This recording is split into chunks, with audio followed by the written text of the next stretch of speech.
நம்ம உணவில், நம்ம நடவடிக்கையில், நம்ம ஒழுக்கத்தில் கொஞ்சம் கொஞ்சமாக மாற்றம் செஞ்சுக்கிட்டே வரும்போது சித்த மருத்துவம் நம்ம வாழ்வியலோடு சேர்ந்து கலந்துடும். இதை தான் நம்ம சித்தர்கள் முன்னோர்களும் சரி, நம்ம வீட்டில் பெரியவங்களும் சரி, இதை தான் சொல்லிக்கிட்டே வராங்க. நம்மளை அறியாமல் நம்ம ஒரு தமிழ் மருத்துவத்துக்குள்ளே, சித்த மருத்துவத்துக்குள்ளே போகணும் அப்படிங்கிறது ஒரு பெரிய கஷ்டமே கிடையாது. ஏன்னா அதை ஒன்றி தான் நம்ம வாழ்ந்துட்டு வந்திருக்கோம்.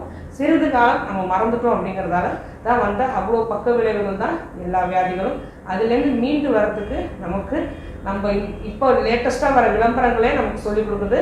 அதனால் ஒவ்வொருத்தவங்களும் ஒரு பெரிய மாஸ் ப்ராடக்டாக செய்யும் போது, ஒரு ஆடோட விளம்பரத்தோடு செய்யும் போது அதோட காஸ்ட்டும் அதிகம், அது நம்பகத்தன்மையும் ரொம்ப குறையும்.